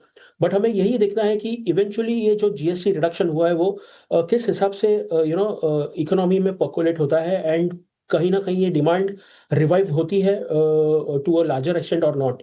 ऑब्वियसली जो रेट कट सिनेरियो था लास्ट ईयर, हमने देखा 1.25 बिप से ओवरऑल आरबीआई ने रेट कट किया है, वो भी एक पॉजिटिव है। बट इस साल इन केस अगर इन्फ्लेशन बढ़ता है, मेटल के प्राइसेस अभी फिलहाल थोड़े बहुत कंसोलिडेटिव मोड में है, बट आगे जाके अगर बढ़ते हैं तो कहीं ना कहीं हमें लग रहा है कि जो ऑटो मोबाइल कंपनीज हैं उनके जो इनपुट कॉस्ट है वो कहीं ना कहीं बढ़ेंगे, तो मार्जिन्स पर डेफिनेटली प्रेशर आएगा। But to a larger extent बहुत सारे स्टॉक्स के भाव गिर चुके हैं, अच्छे खासे करेक्ट हो चुके हैं। So to an extent in line हम बोल सकते हैं कि थोड़े बहुत आ चुके हैं भाव ऑटो स्पेस के। But again all depends on the geopolitical concerns, कैसे सप्लाई चेन मिसमैच बरकरार रहता है। क्रूड ऑयल के प्राइसेस इन केस और 120-130 लेवल्स तक बढ़ते हैं तो that will have an adverse effect on the overall auto space. तो कहीं ना कहीं हमें लग रहा है कि थोड़ा लंबा समय देना पड़ेगा हमें। Maruti definitely is one of our topics as far as the passenger vehicle segment is concern. आंकड़े भी ठीक ठाक ही रहे हैं पिछले 2-3 क्वार्टर्स के, बट एज आई मेंशन्ड 1 से 2 ट्रांच में आप इसे धीरे धीरे करके जमा करिए, बिकॉज ज्यादा ओवरवेट होने की इस टाइम पे हमें नहीं लग रहा है कि कोई आवश्यकता है। ठीक है। नीरव जी की टॉपिक है मारुति सुजुकी ऑटो स्पेस में। हालांकि उनका ये कहना है कि अगर कच्चे तेल के भाव $120-125 तक गए तो थोड़ी सी जो चिंताएं हैं फिर से बढ़ती हुई दिखाई देंगी। इस बीच आप देखिए, सरकार पूरी कोशिश कर रही है कि कहीं से भी पैनिक की स्थिति ना आए एलपीजी को लेकर, गैस को लेकर, और लगातार हम देख रहे हैं कि सरकारी जो मशीनरी है लोगों को भरोसा दिलाने को लेकर कोशिशें कर रही है। सुजाता शर्मा हैं, जॉइंट सेक्रेटरी हैं ऑयल मिनिस्ट्री में। उनका बयान आया है कि सरकार सख्ती से कदम उठा रही है कच्चे तेल का जो भंडार है देश के पास वो पर्याप्त है और कमर्शियल एलपीजी का जो वितरण है वो फिर से शुरू कर दिया गया है। सभी जो रिफाइनरीज हैं जो कच्चे तेल का जो परिशोधन करती हैं वो पूरी क्षमता के साथ अपना काम कर रही हैं। तो ये कुछ अपडेट्स हैं, लेकिन एक शेयर आज धड़ाम से गिरा और वो है आईडीबीआई बैंक का। आईडीबीआई बैंक को लेकर खबरें ये आ रही हैं कि जो बिड्स मिली हैं वो सरकार को पसंद नहीं आई और इसका जो विनिवेश है सरकार उसको और आगे के लिए टाल सकती है। रीजंस क्या रहे शेयर में आज की गिरावट के, जरा ये समझ लेते हैं। हमारी सहयोगी मिताली जैन हमारे साथ जुड़ गई हैं। मिताली, लंबे समय से इंतजार हो रहा है डीबीआई बैंक के विनिवेश का। पहले सरकार ने कहा था कि हम उसको मार्च 2026 तक पूरा भी कर लेंगे और उसको लेकर फिर से हमारे सूत्रों के हवाले से एक्सक्लूसिव खबर निकल के आ रही है। बताइए क्या अपडेट्स हैं? जी, यहाँ पे जो 15% की गिरावट आपने बताई है इसलिए आ रही है क्योंकि कंपनी में डिसइन्वेस्टमेंट की काफ़ी टाइम से बातचीत चल रही थी, लेकिन अभी सूत्रों के अनुसार ये पता चल रहा है कि जो डिसइन्वेस्टमेंट के लिए बिड्स आई है वो गवर्नमेंट की जो रिजर्व प्राइस है उससे काफ़ी नीचे है। तो हो सकता है कि डिसइन्वेस्टमेंट जो है ये आगे प्रोसीड ही ना हो पाए। इसके अलावा यहाँ पे जो जिसने बिड्स दी है उसमें 2 कंपनी शामिल थी, एक तो है फेयरफैक्स और दूसरी कंपनी थी एमिरेट्स एनबीडी। फेयरफैक्स ये बता दें आपको कि सीएसबी में एक मेजॉरिटी स्टेक होल्ड करती है और एमिरेट्स एनबीडी जो है वो आरबीएल बैंक के मेजॉरिटी स्टेक को एक्विजिशन के प्रोसेस में है। तो ये दोनों ही कंपनीज ने बिड लगाई थी जिसके तहत कंपनी का जो स्टेक है गवर्नमेंट और एलआईसी के पास करीबन 95% का जो स्टेक है उसमें से वो 60% डाइवेस्ट करने वाले थे और यहाँ पे जो बिड्स आती हुई नज़र आ रही है लेकिन वो रिजर्व प्राइस से नीचे नज़र आ रही है। वैल्यूएशंस के दम पे थोड़ी फीकी पड़ती हुई नज़र आ रही है यहाँ पे जो प्रोसेस है। अगर आप करंट ओनरशिप ट्रेंड्स देखें तो एलआईसी करीबन 49.24% का स्टेक होल्ड करता है कंपनी में। गवर्नमेंट के पास 45.48% की हिस्सेदारी है। एफआईआई करीबन 0.47% का स्टेक कंपनी में यहाँ पे एक्वायर करके रखे हैं। इसके अलावा प्राइस टू बुक के लिहाज से भी देखें तो कंपनी की जो वैल्यूएशन है वो काफ़ी ज़्यादा नीचे आती हुई नज़र आ रही है। 5 ईयर्स का जो एवरेज था वो 1.52 टाइम्स था, लेकिन अभी अब करंटली जो प्राइस टू बुक देखेंगे वो 1.17 टाइम्स है, यानी काफ़ी सस्ता ये शेयर देखने को मिल रहा है। और प्राइस का जो ट्रेंड्स है, स्टॉक का जो परफॉर्मेंस का ट्रेंड रहा है वो भी काफ़ी निराश करने वाला रहा है। एक वीक में हमने देखा करीबन 20% ये स्टॉक गिर चुका है। 1 महीने में 29% की गिरावट यहाँ देखने को मिली है। 6 महीने में 15% की गिरावट और ईयर टू डेट सिर्फ जनवरी 2026 से लेके अभी तक आप देखें तो करीबन 23% ये स्टॉक यहाँ पे गिर चुका है। तो ये जो बात चल रही थी डिसइन्वेस्टमेंट की 2022 से चल रही थी और अभी जो फाइनल अपडेट अभी सामने आया है वो ये है कि शायद ये डिसइन्वेस्टमेंट होता हुआ नजर ना आए, जिसके कारण आज स्टॉक में काफ़ी गिरावट देखने को मिल रही है। ठीक है, तो लंबा इंतजार था, इंतजार थोड़ा और खिंच गया है और आईडीबीआई बैंक जो निवेशक हैं शेयर नहीं, एक तरह से कह सकते हैं कि सरदर्द जैसा हो गया है। 110 के ऊपर के हमने भाव देखे आईडीबीआई बैंक में हमने रिसेंटली, और वहां से देखिए लगातार ये गिरावट का शिकार होते हुए 80 रुपए के नीचे आ गया है और 16% टूटकर। और ऐसे बाजार में जब आज आपको अच्छी रिलीफ बाइंग देखने को मिलेगी।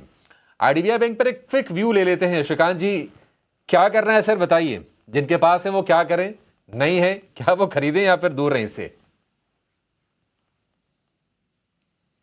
नहीं तो देखिए, काफी सरप्राइजिंग है जो आईडीबीआई अभी करेक्शन में आया है। यानी कि इतनी बड़ी गिरावट एक्सपेक्टेड नहीं थी चार्ट पे, लेकिन सिंस लास्ट 3 डेज अगर आप देखें तो मार्केट के ट्रेंड के साथ इसमें जो सेल ऑफ बना था वो रिलेटिवली काफी स्ट्रांग था। और अभी मुझे लग रहा है कि इसमें फॉर द टाइम बिंग, जैसे आज गैप से खुला, इतने बड़े गैप से अभिषेक जी जब कोई स्टॉक ओपन होता है और उसमें जब रिकवरी नहीं आती है तो one thing is very clear कि किसी बड़े इन्वेस्टर ने कोई बड़ा व्यू लिया है और उसमें से एग्जिट किया हुआ है। तो फॉर द टाइम बिंग तो मैं कहूँगा बिल्कुल इससे दूर रहे। अगर इसमें कोई भी पुल बैक अगर जनरेट होता हो तो उस पुल बैक में और पोजीशंस कम करने की ही राय रहेगी। ठीक है, पुल बैक अगर हो तो पोजीशन कम करने की ही सलाह होगी और बाकी आपके लिए दूर रहने की सलाह है आईडीबीआई बैंक के शेयर से। अच्छा, अभी जो खबर आई ना कि ये देखिए लगातार हम आपको दिखा भी रहे हैं कि जो कंज्यूमर्स भी हैं उनके काम की जो भी खबरें हैं, जो भी अपडेट हैं, वो आते रहें। और हालांकि सुजाता शर्मा जो कि ऑयल मिनिस्ट्री में जॉइंट सेक्रेटरी, उनका ये कहना है कि एलपीजी की सप्लाई अभी भी चुनौती है, लेकिन कमर्शियल गैस को लेकर थोड़ी रिलीफ कंज्यूमर को मिलता हुआ दिखाई दे रहा है। लेकिन कुछ शेयर जो जब गैस की जब किल्लत शुरू हुई उसके बाद हमने देखा कि गजब के दौड़ लगाते हुए दिखे। आज हम देखने की कमजोरी है, और आज नहीं पिछले 2-3 सत्र से, क्योंकि वो तेजी भी बहुत सस्टेन कर नहीं पाई। छोटे स्टॉक्स में ये भी प्रॉब्लम है कि बड़ा मूव आता है, लोग सोचते हैं कि अच्छा ठीक है अब जितना हुआ पैसे निकाल के बाहर आ जाते हैं। आप देखिए टीटीके प्रेस्टीज आज तेजी के बाजार में करीब करीब कितना नीचे है, 8.5% नीचे आपको कारोबार करता हुआ नजर आएगा। गौरव जी, टीटीके प्रेस्टीज, स्टोवक्राफ्ट, ऐसी जो शेयर्स है ना चले बहुत थे, लेकिन ऊपरी स्तरों से हम तेज सेल ऑफ भी देख रहे हैं। एक झटके में हमने देखा था कि 450 वाला शेयर 650 का हो गया था लगभग 2-3 सत्र की तेजी में। अब 2 सत्र से कमजोरी इसमें क्या करें सर? अगर प्रॉफिट थोड़ा बहुत भी हो रहा हो, क्या बांध के निकल जाए इसमें से? अभिषेक जी, कहावत होती है बाजार में कि जब जो शेयर्स इस तरीके से तेजी से बढ़ते हैं उतनी ही तेजी से नीचे भी आते हैं। वही हमें सामने नजर आ रहा है। 4-5 दिन के अंदर सारा खेल हो गया, बढ़ भी गए और वापस नीचे भी आ गए। निकल जाना चाहिए बिकॉज ब्रॉडर चीजें कहीं ना कहीं आके उसी तरीके से आ जाएंगी। थिंग्स जैसे ही नॉर्मलाइज होंगी, आई थिंक अगेन ये नॉर्मल जिस तरीके से जहां पे ट्रेड कर रहे थे उन्हीं लेवल्स पे वापस दिखाई देंगे ये स्टॉक्स।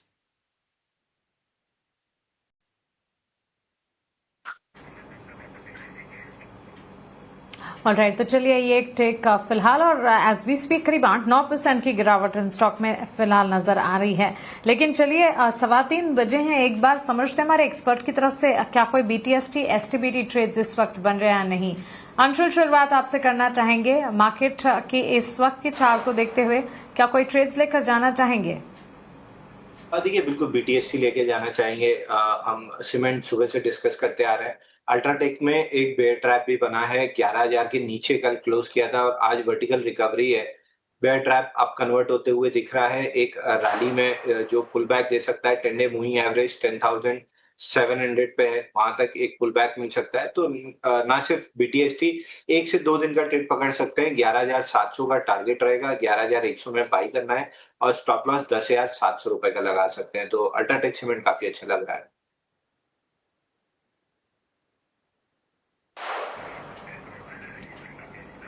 ठीक है, सीमेंट प्लेस पर अभी हमने बातचीत की अंशुल जी के भी पॉजिटिव फोकस रेडार पर। अल्ट्राटेक सीमेंट 5% की तेजी, यहां से फर्दर अपसाइड एक्सपेक्टेड, बीटीएसटी के तौर पर लेकर जाना चाहेंगे। श्रीकांत जी, आपकी तरफ से बीटीएसटी एसटीबीटी ट्रेड्स कोई होंगे? बिल्कुल, तो मुझे लग रहा है कि कुछ बैंक स्टॉक्स में तेजी और कंटिन्यू हो सकती है और काफी ओवरसोल्ड एक्टिविटी में मैक्सिमम बैंक स्टॉक कन्वर्ट हुए थे।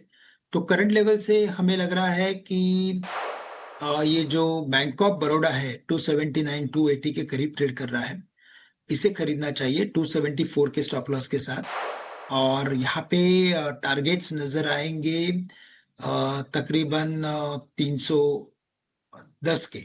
तो बैंक ऑफ बड़ौदा को करंट लेवल से खरीदना चाहिए। 290 के टारगेट्स नजर आ रहे हैं और स्टॉप लॉस हमें रखना है 274 का।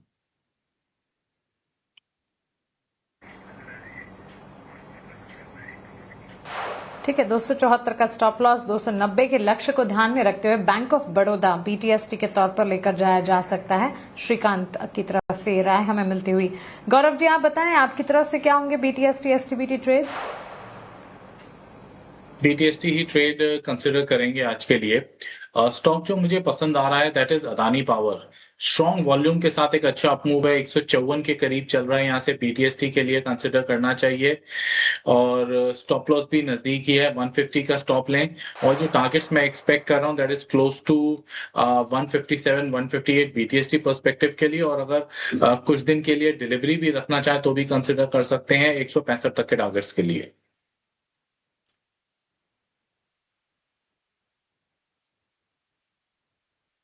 ऑलराइट, तो चलिए ये राय अडानी पावर के स्टॉक पर 5% के गेन से बीटीएसटी के तौर पर लेकर जाना चाहेंगे। गौरव की तरफ से ये राय हमें मिलती हुई। इटर्नल के स्टॉक को एक बार पुल अप करते हैं और स्टॉक में करीब 3% के गेन्स भी हैं। श्रीकांत जी, हल्का जरूर हुआ है ऊपरी स्तरों से, लेकिन आज दिन भर अच्छा चला है।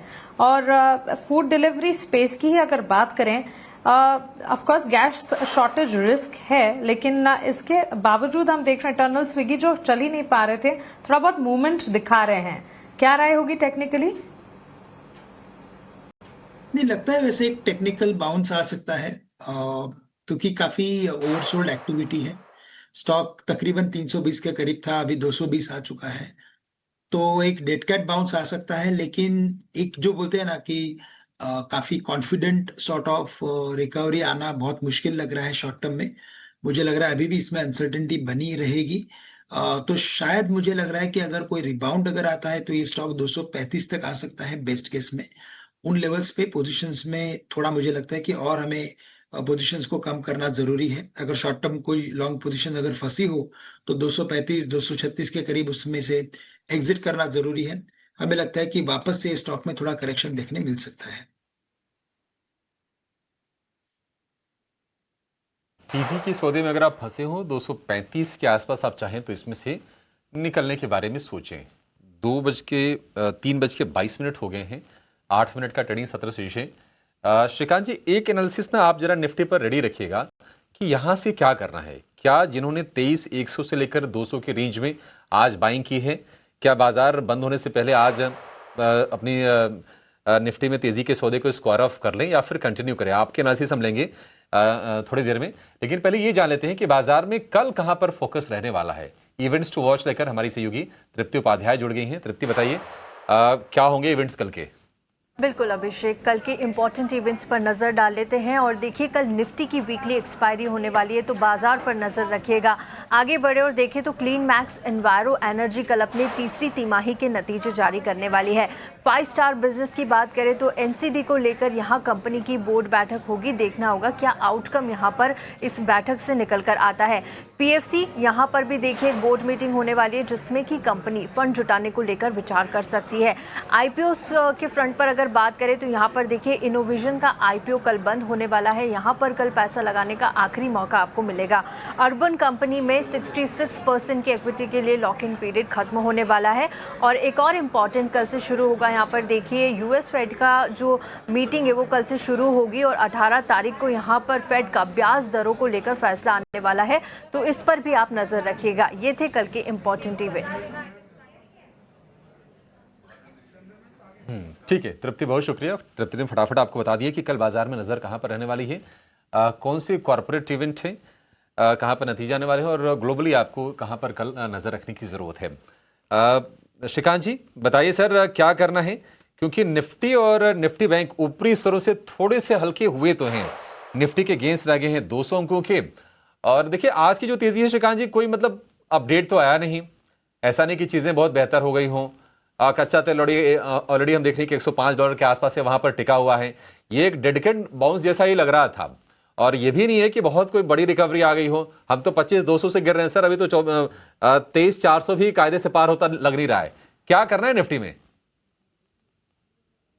नहीं बिल्कुल, वैसे मैंने भी जब ये रिकवरी आई तो कुछ और पोर्टल्स पे देखा कि कुछ न्यूज़ है क्या, लेकिन अभी तक कोई न्यूज़ नहीं है, ना ही कोई क्रूड में रिकवरी है या कोई यूएस फ्यूचर्स में बड़ी बढ़ोतरी है। तो काफ़ी क्लियर है कि मार्केट काफ़ी ओवरसोल्ड हो गया था, तो उस ओवरसोल्ड में कभी कभी ऐसी एक्टिविटी हमें देखने मिलती है। और जो साइकोलॉजिकल लेवल था जहाँ पे मैक्सिमम कॉल राइटिंग खड़ी थी 23,500 पे, वहाँ पे मार्केट रुका हुआ है।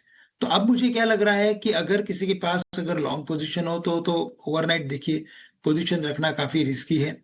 हम करंट लेवल से तो यही कहेंगे कि उसमें से प्रॉफिट अगर आप ले सकते हो, अगर आपको प्रॉफिट मिल रहा है तो आप प्रॉफिट लेके जाइए, क्योंकि कल के ड्यूरिंग द डे में हम वापस मार्केट को संभाल सकते हैं।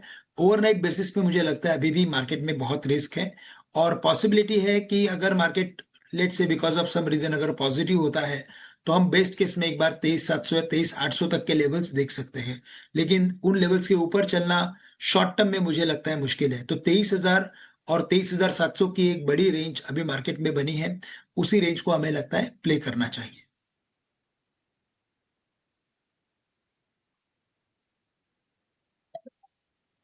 ठीक है, इस रेंज को प्ले करना चाहिए। इंडेक्स पर एक नजरिया, बाजार बस क्लोज होने वाला है, महज 4 मिनट बचे हैं। बीएसई लिमिटेड के स्टॉक को भी एक बार पुल अप करना चाहिए। अंशुल जी एक टेक आपसे लेना चाहेंगे, 2-2.25% के गेन्स हैं एक्सचेंज एंसलरी में। वैसे आज के सत्र में एमसीएक्स के स्टॉक प्राइस में भी मूवमेंट थी, बीएसई लिमिटेड में भी पॉजिटिव आउटकम है। देखिए स्टैंडर्ड डिस्क्लेमर के साथ स्टार्ट करेंगे। हमने being a broking house multiple clients हमारे पास, तो हमने BTSTs को जनरेट करके दिया है क्लाइंट्स को एज लॉन्ग पोजीशन। MCX हमने 18 आवर्स स्वदेश पे दिया था और BSC हमने अपने क्लाइंट्स को दिया है। फ्लैग पैटर्न की फॉर्मेशन हो रही है, 4 दिन में 13% चला था, 5 दिन से टाइट रेंज में कंसोलिडेट कर रहा है। 2900 के ऊपर जैसे ही निकलता है अप मूव सस्टेन होना स्टार्ट हो जाएगी और टारगेट 3100 के आसपास का आएगा। तो प्रीएम्प्टिव बाई हमने दिया है, 2900 के ऊपर ब्रेकआउट बनेगा तो ऐड कराएंगे, 3100 का टारगेट रहेगा।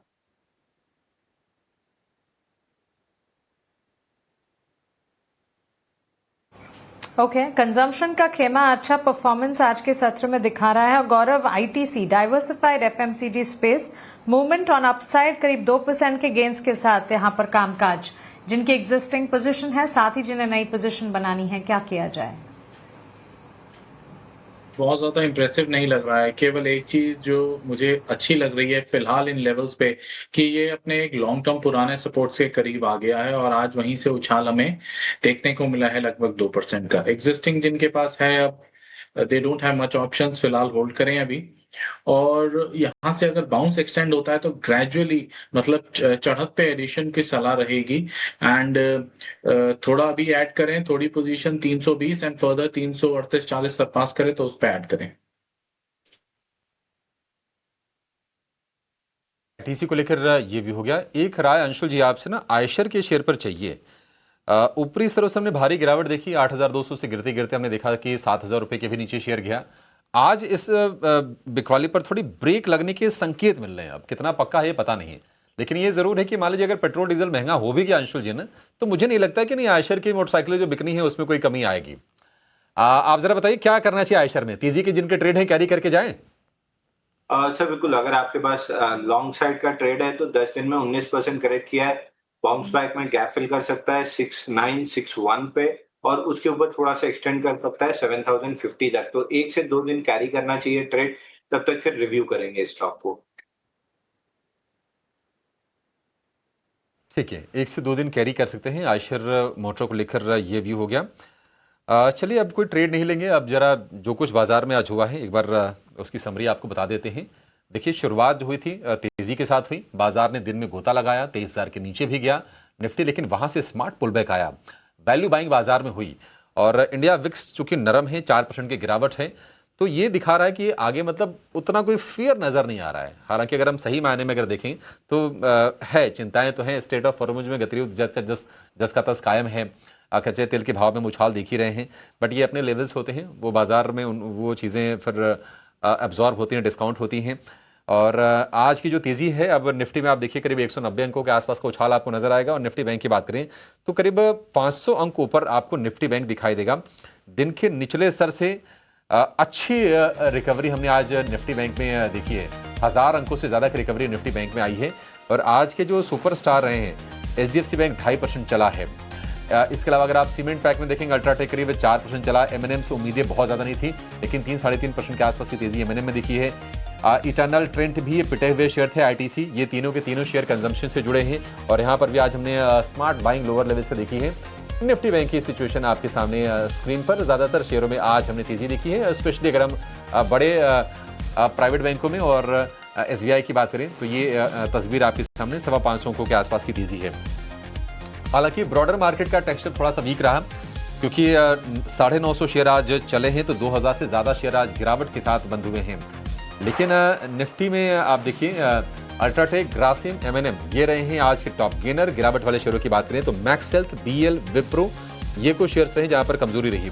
तो IT, फार्मा ने आज थोड़ी बैकसीट ली है और ऑटो में, सीमेंट में, कंजम्पशन में आज हमने अच्छी बाइंग देखी है और इनफैक्ट कंज्यूमर फाइनेंस में, बजाज फाइनेंस के शेयर में आज हमने लगभग 2.25% के आसपास की तेजी देखी। पेटीएम भी काफी गिरावट का शिकार हुआ था, 1000 के नीचे आ गया था गिरते गिरते, आज पेटीएम में भी तेजी लौटी है और करीब 4% के आसपास ये रहा है।